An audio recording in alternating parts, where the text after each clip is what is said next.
Hey, it's Les from the TV Dudes.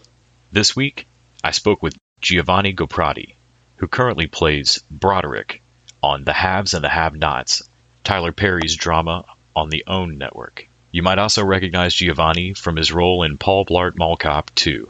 We talked about everything from getting emotional in auditions, to the Special Olympics, to revenge. It was an interesting chat, and I hope you enjoy.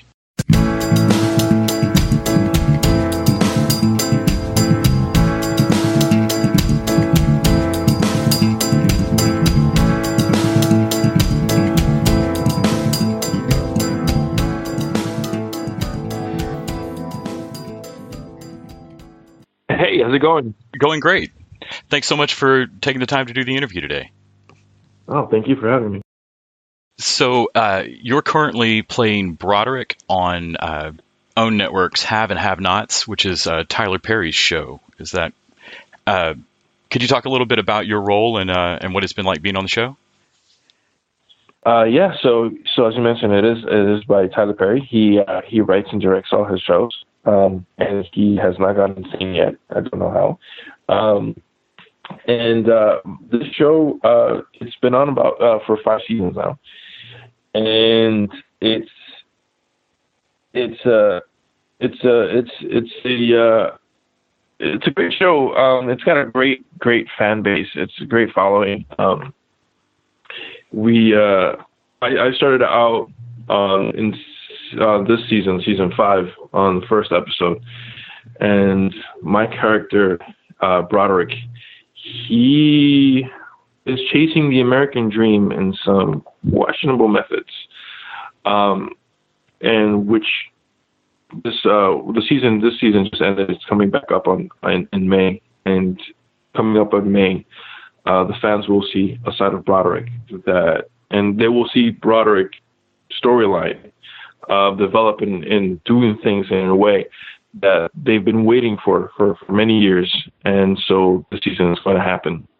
So I'm excited to see what the fans' reaction is going to be. But it's a great show. Tyler Perry shoots this one really fast, very fast, faster than any other sitcom I've been on or TV show that I've been on. Usually it takes about 3 or 4 days to film an episode. He is shooting an episode a day, so that's 80 pages of dialogue a day he's covering. Oh, that's amazing. So it's a very fast and go pace. Do you feel like that adds a certain energy to the set? It does, in the way that it doesn't give the actors much time to think or get into their heads. It really is all about instincts and experience, once you're on set. Lines will be forgotten, lines will be flawed, but you just keep going and you improvise when you don't have the lines. As long as you stay within the realm, as long as you're not going off in left field, where he'll stop and pull you back, but he'll just continue going. He'll just, whatever you give them as an actor is what they'll take. They don't worry about doing reshoots, or getting different angles or anything like that. He is editing as he is directing, as he is adjusting the writing as he goes along. So he's doing everything. I had seen in your bio that you had originally gotten into acting classes partly to overcome a difficulty with public speaking or fear of public speaking. What kept you in acting? It was the discovery. It was the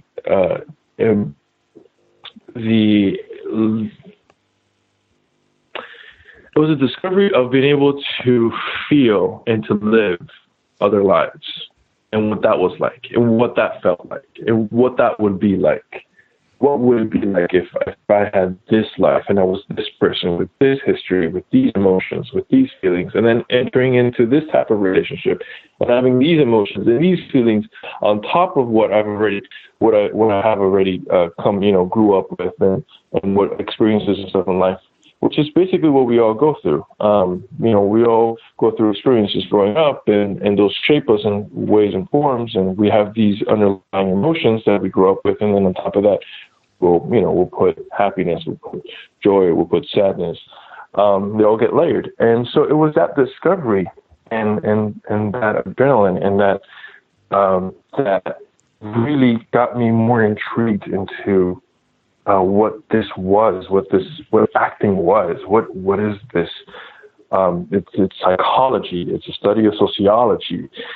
It's a study of history. It's a study of all these different facets that they're all fascinating in themselves. But with acting, you have to study all of them together. Even careers like, what would it be like to be a doctor, and what is that? How do they communicate? How do they talk? How do they move? The lingo, being a pilot, what's that like? Doing the research and knowing how to, like the basics of flying in order to be able to know what you're saying and why you're saying it and why certain things are happening. So it's that discovery, that constant discovery, that constant learning and experiencing that really triggered it for me. And it was, and I know, and I look back now, knowing what I know now of the acting career, I gave myself a really unrealistic time frame when I graduated from the conservatory program. I gave myself 3 months to book something, big enough where I could, grow from there and create into a career. And I did. I eventually did book something there, big within those 3 months. And, once I was done with that, I just kept on booking. And I was able to work on about 30-something films in those 2 years that I was working as an actor in Florida. And then I moved to New York, and I did theater in New York for another 2 years. And then I came back here. And I've been working since. One of the roles that I'd seen you in that I was so moving was your spot on Major Crimes, where you played Maddie Torres. Spoilers, I apologize for the episode for folks who haven't seen it, but your character has gone through a childhood abuse and reveals it in an incredibly moving scene. Yeah, that was dark. I think that was back in 2013, and it's rewatching even just the clip from it now, after all of the Olympics gymnast stuff from the past year. What was it like taking on that role? Besides the 2-year conservatory program that I studied, I also studied another 2 years in what is really not very well known in the American market, but is very known in the Spanish market, which is it's a very specific soap opera technique, specifically designed for soaps, because they don't have, they move very quickly, and as quickly as Tyler Perry, but they move quickly. You don't have a lot of time to develop a character, to develop the scene and all that. So whenever you have to do an emotional scene, they use a technique where they tackle your nervous system directly. Having studied all those techniques for another 2 years, after the 2-year conservatory program, I studied another 2 years, and that's for those techniques. It's really what helped me or created the foundation for me to be able to deliver the performance that was required of me in the casting room. I remember that the performance was so much so that the casting director actually teared up with me in the casting room, also started crying with me. The producers got emotional, and as they let me go, and I left the casting room, I thanked them, and I left the casting room, and I was walking down the hall. I got chased down by the casting director, asking me to please come back. And I came back into the room, and they inquired as to my performance and, a little bit about me and how, was able to deliver, and if I can deliver it again on camera. And I said, sure, that's not a problem. It's, it's just one of those tools that I've acquired as an actor and able to do that. So emotional availability is one of the things that I'm able to deliver, one of the tools that I've been able to acquire because of that technique that I acquired. And it was a very, very moving piece. I got the same response from a lot of fans that wrote to me and said that they still see that episode and they still get moved by it. which is great. I mean, that's part of the reasons why we do what we do. We tell great stories, and we hopefully that we are able to move and bring awareness to the audience, create social change, all those great things that we do. I know that you're involved with the Special Olympics, and I wanted to ask about how you ended up getting to be meeting Lucy Meyer and getting to be the torchbearer for the 2015 relay. Oh, so Lucy and we met at the Gold to Me Golden event in 2015. That was before the Oscars, where actors and Olympic athletes and Special Olympic athletes meet. And Lucy and I, we just clicked right away. We just became great friends, and we started working at Florida together, getting other celebrities and stuff involved in the Special Olympics. And then I kept my friendship with her, and through that friendship, Special Olympics reached out and asked me very graciously that if I would be willing to be a celebrity ambassador for them, help them bring awareness and inclusion into the Special Olympics. And I was honored by the request, and I accepted, and I used my platform. At the time, I was promoting Mall Cop 2, the movie I did with Kevin James, and which my promotion was mostly geared towards the Hispanic market. And I used my platform to promote Mall Cop 2 as well as the Special Olympics, which was the biggest humanitarian event of the year that year. And then I kicked off the relay race in Miami, the first relay race across the country. It was in Miami, New York, and Washington, I believe. And kicked off the relay race there and received the torch. And once it got to LA, and we lit up the big torch, which signified the beginning of the Special Olympics. And during the Special Olympics, I got to walk with the South African team. And we've been involved ever since. And I just was on the panel at UCLA last week, speaking, campaigning for the End the Word, Spread the Word to End the Word. Basically trying to educate people and touch as many people as possible, bring awareness of the misuse and the misguided use of the R word, and how demeaning that is for special needs individuals. So we held a pledge at Hamilton High School. Together with that high school and a few other high schools and stuff, we've been able to gather 10,000 signatures pledging to end the word.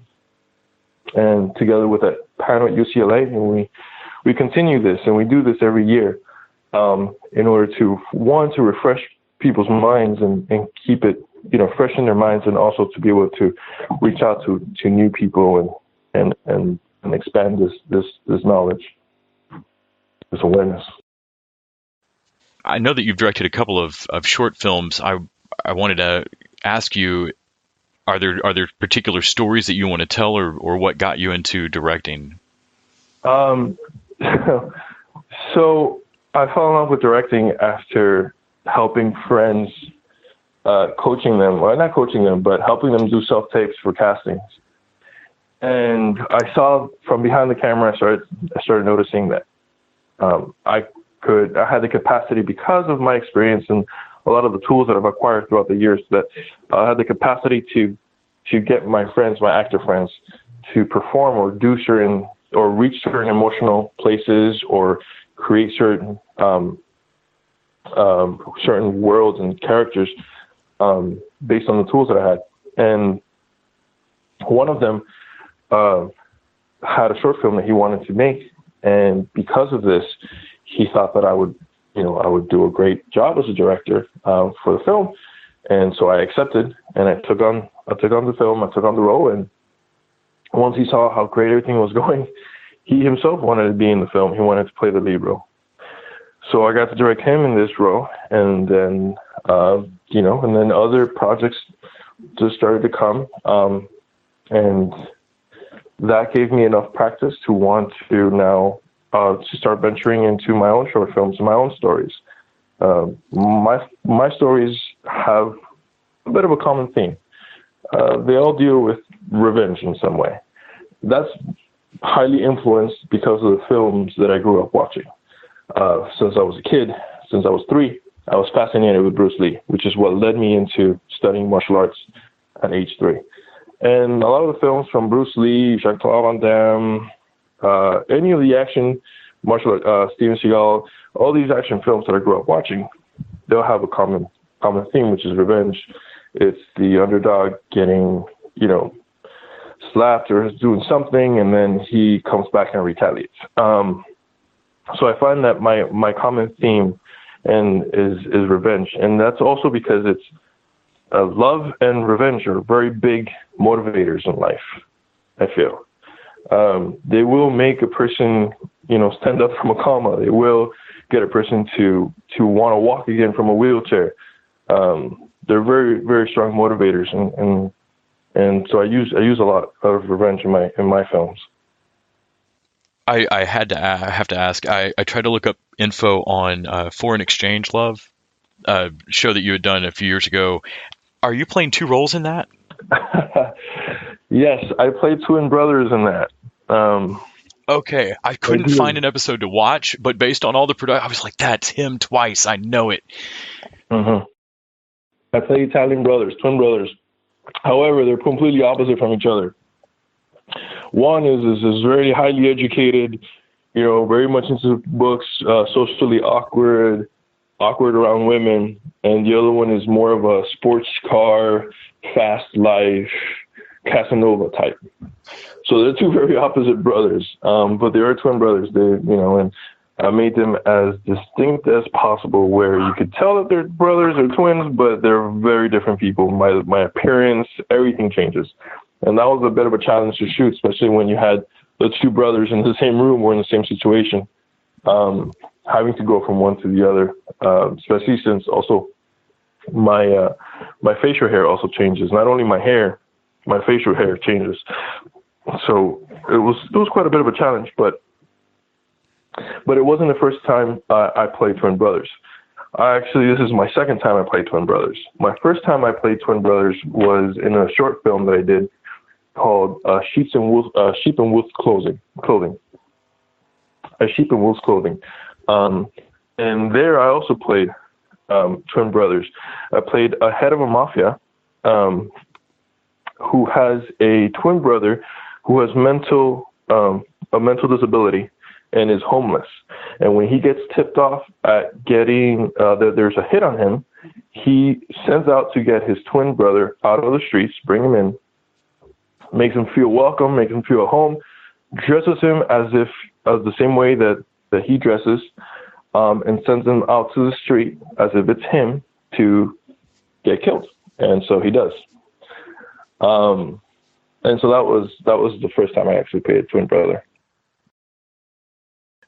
And there's not very many actors they could have gotten in the casting room that had previous twin brother experience, I wouldn't think. I don't think so.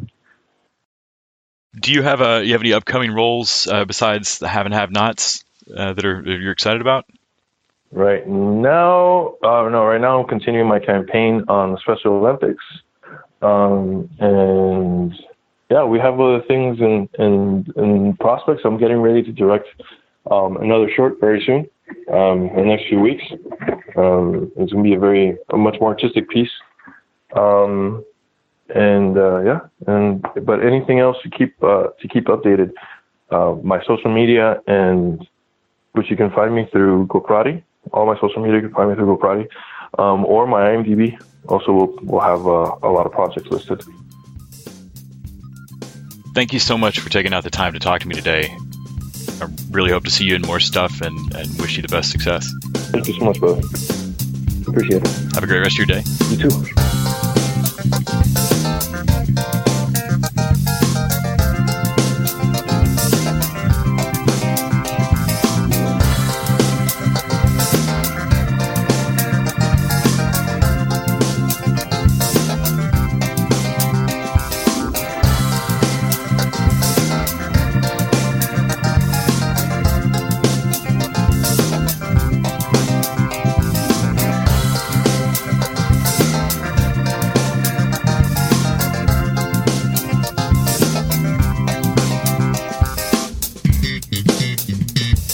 The TV Dudes is an independently run podcast and a member of the Permanent Record Podcast Network. We are exclusively listener-supported. If you'd like to help us out, please go to patreon.com/tvdudes. You can like us on Facebook and Twitter at TV Dudes, and help us out on iTunes by giving us a 5-star rating and writing a review. To find out more about us, go to thetvdudes.com and permanentrcrd.com. I'm Grant Davis. Thanks for listening.